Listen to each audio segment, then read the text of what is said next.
വെയിൽ കൊള്ളുക, കറക്റ്റ് ടൈമിൽ ഫുഡ് കഴിക്കാതിരിക്കുക, ഫ്രീക്വന്റ് ആയിട്ട് ട്രാവൽ ചെയ്യുക, ജോലിയിലുണ്ടാവുന്ന സ്ട്രെസ്, അമിതമായ മെന്റൽ ടെൻഷൻ, ശരിയായിട്ട് ഉറങ്ങാതിരിക്കുക എന്നിങ്ങനെ ധാരാളം ഫാക്ടേഴ്സ് കാരണം തലവേദന വരുന്നുവെന്ന് പല മൈഗ്രെയിൻ പേഷ്യൻസും പറയാറുണ്ട്. ഫോർ എക്സാമ്പിൾ, ഒരുപാട് യാത്ര ചെയ്യേണ്ടി വരിക, ഔട്ട്ഡോർ വർക്ക് എന്നിങ്ങനെ പല കാര്യങ്ങളും ഡിമാൻഡ് ചെയ്യുന്ന ജോലി ചെയ്യുന്നവർക്ക് എല്ലാ കാര്യങ്ങളും കറക്റ്റായിട്ട് ഫോളോ ചെയ്യാൻ പറ്റണമെന്നില്ല. അതുകൊണ്ട് ഇങ്ങനെയുള്ളവര് മൈഗ്രെയിൻ ഒരിക്കലും മാറില്ല എന്ന് ചിന്തിക്കുന്നുണ്ടാവും.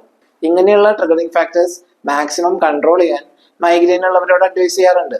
എന്നാൽ ഇങ്ങനത്തെ കാര്യങ്ങളൊക്കെ ഒഴിവാക്കിയാൽ അത് കാരണം വരുന്ന തലവേദന കുറഞ്ഞേക്കാം. പക്ഷെ മൈഗ്രെയിൻ അവിടെ കണ്ടിന്യൂ ചെയ്യും. മൈഗ്രെയിനിന് ശരിയായ ചികിത്സയും റെഗുലറായ എക്സസൈസും കറക്റ്റായ ലൈഫ് സ്റ്റൈൽ ചേഞ്ചസും ആവശ്യമാണ്. പ്രോപ്പറായിട്ട് ട്രീറ്റ്മെന്റ് എടുക്കുകയും ജീവിതശൈലിയിൽ ആവശ്യമായ മാറ്റങ്ങൾ വരുത്തുകയും ചെയ്യുന്നവർക്ക് വളരെ ഇഫക്റ്റീവായ രീതിയിൽ മൈഗ്രെയിൻ കൺട്രോൾ ആവുന്നതായിട്ട് കാണാറുണ്ട്. സോ ട്രിഗറിങ് ഫാക്ടേഴ്സ് കൺട്രോൾ ചെയ്യാൻ പറ്റുന്നില്ലെങ്കിൽ മൈഗ്രെയിൻ ഒരിക്കലും മാറില്ല എന്ന് വിചാരിക്കുന്നതിന് പകരം പ്രോപ്പറായ ട്രീറ്റ്മെന്റ് എടുക്കാൻ ശ്രമിക്കുക. നിങ്ങളുടെ സംശയങ്ങൾ കമന്റ് ചെയ്യുക. ബൈ.